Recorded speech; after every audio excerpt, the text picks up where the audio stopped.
बहन मायावती का अकेले चुनाव लड़ने पर लोगों की है ऐसी प्रतिक्रिया, जानकर आपके उड़ जाएंगे होश। जी हां दोस्तों, आपने बिल्कुल सही सुना। मैं हूं पराग महेंद्र, आप देख रहे हैं नेशनल चौपाल। बता दें कि लोकसभा 2024 के चुनाव, इसके साथ साथ तमाम प्रदेशों में होने वाले विधानसभा चुनाव के मद्देनजर रखते जिस तरीके से बहुजन समाज पार्टी के राष्ट्रीय अध्यक्ष बहन मायावती के माध्यम से जो लखनऊ के उत्तर प्रदेश के अंदर में जो एक बड़ी बैठक हुई, जिस बड़ी बैठक के अंदर में प्रेस विज्ञप्ति के माध्यम से जो तमाम बातें उन्होंने साझा की है, जिसको लेकर तमाम तरीके से लोग अपनी अपनी प्रतिक्रिया दे रहे हैं, उन तमाम प्रतिक्रियाओं से आपको साझा करेंगे आखिर लोगों का क्या कहना है। इसी के साथ साथ बता दें कि प्रेस विज्ञप्ति के अंदर में बहन मायावती ने यह साझा किया है कि लोकसभा 2024 के चुनाव के मद्देनजर रखते हुए वो अपने बलबूते पर एकला चलो के सिद्धांत पर ही लड़ेगी, लेकिन किसी भी तरीके से या फिर इंडिया गठबंधन हो या फिर एनडीए गठबंधन हो, कोई भी गठबंधन में शामिल होने का वो काम नहीं करेगी और अपने बलबूते पर ही अपनी ताकत को मजबूत कर कर अपने पैरों पर ही सत्ता पर काबिज करने का काम बहुजन समाज पार्टी के माध्यम से किया जाएगा।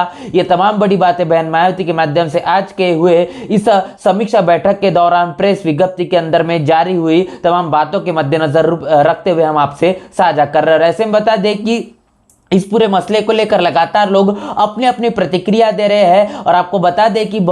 सुमित चौहान जो कि द न्यूज बिग चैनल के फाउंडर है, उनके माध्यम से एक पोल जारी किया गया है। उस पोल के अंदर उन्होंने एक सवाल किया है, जो सवाल लोगों से सवाल करने के बाद में उस पर लोगों की प्रतिक्रिया आई है और उनका यह कहना है कि बहुजन समाज पार्टी के राष्ट्रीय अध्यक्ष बहन मायावती के अकेले चुनाव लड़ने का फैसला कैसा है, ये सवाल उन्होंने किया है। उसके सवाल के बाद में लगातार लोगों ने अपनी प्रतिक्रिया लिखी है। उन जवाबों को आपसे रूबरू करवाएंगे कि इस मसले पर लोगों का क्या कहना है, आखिर बहन मायावती के अकेले चुनाव लड़ने पर लोग क्या सोच रख रहे हैं, उनकी क्या मंशा है। तो बता दे सही है, सबसे पहला यहाँ पर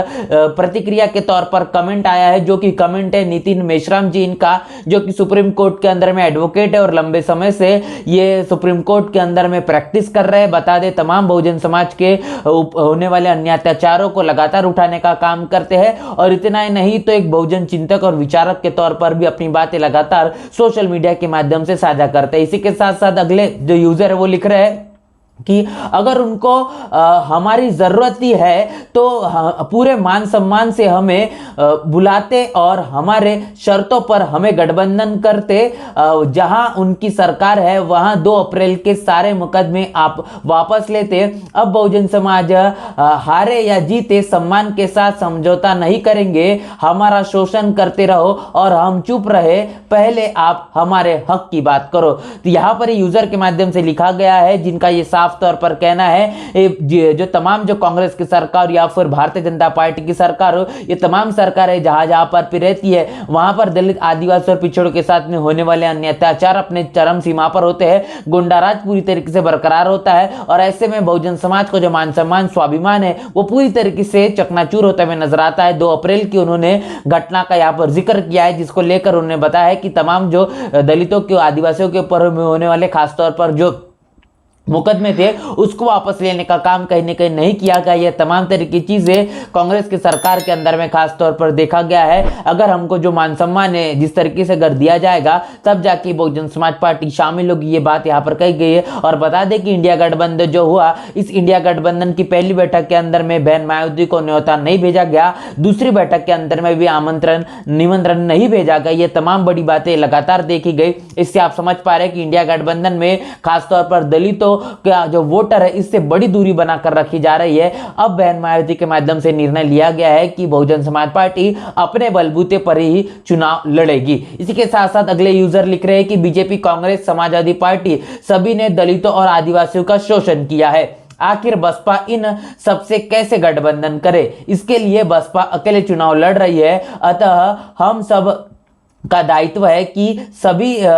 लोग बसपा को वोट करें और बहन जी को पीएम बनाए। जय भीम, बहन जी जिंदाबाद। यहाँ पर ये जो यूजर का साफ तौर पर कहना है कि कांग्रेस हो, बीजेपी हो या फिर समाजवादी पार्टी हो, ये तमाम जो पार्टियां हैं इन लोगों ने दलित आदिवासियों के साथ में सिर्फ शोषण करने का काम किया है। लेकिन अगर बात करेंगे बहुजन समाज पार्टी की, बहुजन समाज पार्टी ने जब उत्तर प्रदेश के अंदर में अपनी शासन सत्ता चला के दिखाई है, उसमें दलित आदिवासी पिछड़े तमाम तबकों के साथ में मान सम्मान और स्वाभिमान वाली जिंदगी उन्होंने जिया है। बसपा के शासन के अंदर में देखा गया है कि कानून के माध्यम से कानून के राज को प्रस्थापित करने का काम ही हुआ है। गुंडा राज पूरी तरीके से शून्य हो चुका था। इसी के साथ साथ स्कूल, कॉलेज और अस्पतालों के अंदर में उत्तर प्रदेश के अंदर एक नई तस्वीर देखने को मिली है। और जो कहने के उत्तर प्रदेश के अंदर में जो काम नजर आता है वो बसपा के शासनकाल में हुआ काम ही नजर आता है। ये तमाम बड़ी बातें लगातार लोग अपने यूजर जो है वो ट्विटर हैंडल के माध्यम से, सोशल मीडिया के माध्यम से लिख रहे हैं। और इसीलिए उन्होंने कहा है कि बहुजन समाज पार्टी अगर अपने बलबूते पर अकेले चुनाव लड़ रही थी, इसमें कतई भी कोई गलत बात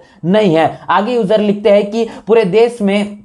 हितैषी बनाने वाले विपक्ष के नेता अगर बहन जी को न्योता नहीं देते, मतलब कि ये पूरे दलित समाज का अपमान करते हैं, जो कि उनको 4-4 बार मुख्यमंत्री बनाए, तो बहन जी ने बिल्कुल सही निर्णय लिया है अकेले चुनाव लड़ने को। तो यहाँ पर साफ तौर पर यूजर का कहना है कि जिस तरीके से पहले जो गठबंधन की बैठक हुई उसमें बहन मायावती को न्योता नहीं भेजा गया, दूसरे बैठक में निमंत्रण नहीं भेजा गया, ऐसे में ऐसे लोगों के साथ में गठबंधन कर आखिर क्या ही होगा। और खासतौर पर यह देखा जाता है कि बहुजन समाज पार्टी का जो वोट है वो ट्रांसफरेबल वोट है। अगर बहन मायावती ने यह साफ कर दिया कि आपको जो किसी पार्टी को अगर वोट करना है, जैसी तमाम जो गठबंधन के अंदर में देखा गया 2019 के अंदर में जब समाजवादी पार्टी के साथ में बहुजन समाज पार्टी का गठबंधन होता है, तब बहुजन समाज पार्टी के राष्ट्रीय अध्यक्ष बहन मायावती के माध्यम से कहा गया कि बसपा का जो वोटर है वो समाजवादी पार्टी को मिला, लेकिन समाजवादी पार्टी का जो वोटर है वो उसका फायदा कहने की बहुजन समाज पार्टी को देखने को नहीं मिला। और उसी बात को दोहराने का काम यहाँ पर यूजर के माध्यम से किया गया है। और उन्होंने कहा है कि अगर बहुजन समाज पार्टी अपने बलबूते पर अकेले चुनाव लड़ना चाहती है तो ये कोई गलत निर्णय नहीं है। आगे यूजर का कहना है कि भाजपा और कांग्रेस सवर्ण, मनुवादी, ब्राह्मणवादी पार्टियां है, पिछड़े शूद्र की सभी पार्टियों को ब्राह्मणवादी को हो रही है और अंबेडकरवाद को आगे ले जाने के लिए केवल मायावती ही काफी है। तो यहाँ पर बड़ी बात कही गई है कि तमाम जो पार्टियां है वो दलित हो, आदिवासी हो और धार्मिक अल्पसंख्यक को, ये तमाम तरीके के वोटों को लेना तो बरकरार वो जानती है, लेकिन खासतौर पर ये तमाम पार्टियां मनुवादी, जातिवादी और ब्राह्मणवादी पार्टियां है। और इसके साथ साथ तमाम तरीके से इन तमाम पार्टियों को बहुजन समाज ने दरकिनार कर जो अंबेडकरवादी विचारधारा पर काम करने की बात करती है और जिस पर चलती है वो बहुजन समाज पार्टी। और बहुजन समाज पार्टी अगर अपने बलबूते पर अकेले चुनाव लड़ना चाहती है और अंबेडकरवाद को जीवित रखना चाहती है तो इसमें कोई गलत बात नहीं है, ये सही कदम है।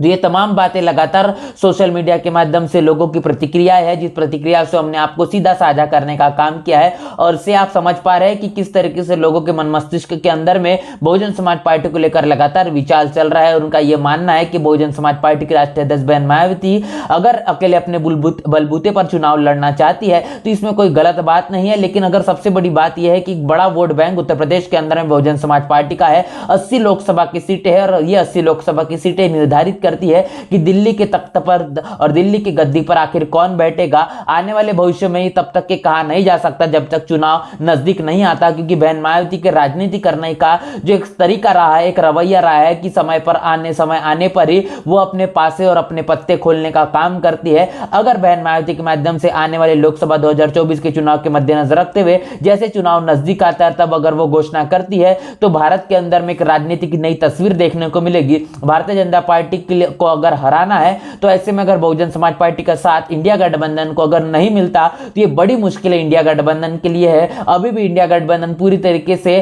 काबिल नहीं है कि वो अभी इंडिया गठबंधन के माध्यम से एनडीए गठबंधन को, भारतीय जनता पार्टी को सत्ता से उखाड़ फेंक सके। इंडिया गठबंधन के अंदर में अभी उतनी शक्ति बरकरार नहीं है। लेकिन जब तक के मुसलमानों का और इसके साथ साथ दलितों का वोट बैंक जो बहुजन समाज पार्टी और एआईएमएम तमाम तरीके से जो ओवैसी जी की पार्टी है, ये तमाम पार्टियों को जब तक इंडिया गठबंधन के अंदर में शामिल नहीं किया जा सकता तब तक ये इंडिया गठबंधन पूरी तरह से कारगर साबित होगा, ये बिल्कुल भी कहा नहीं जा सकता। और इसीलिए जब तक कि चुनाव नजदीक नहीं आ जाता, समय ज्यादा बचा हुआ नहीं है, जैसे जैसे चुनाव नजदीक आएगा वैसे वैसे देश के अंदर में राजनीति की नई नई तस्वीरें लगातार बदलते हुए नजर आएगी। ऐसे में इस पूरे मसले पर क्या आपकी राय प्रतिक्रिया बहन मायावती के माध्यम से जिस तरीके से एकला चलो के सिद्धांत पर अब बसपा निकल चुकी है, इसको लेकर क्या आपकी राय है कमेंट बॉक्स में लिखकर जरूर बताएं। बने रहे नेशनल चौपाल के साथ, मिलते हैं वीडियो में, तब तक के लिए जय भीम जय भारत। बहुजन विचारधारा को घर घर तक पहुंचाने के लिए हमारे YouTube चैनल को सब्सक्राइब करें, लाइक करें, कमेंट करें, शेयर करें और बेल आइकन की घंटी दबाना ना भूलें।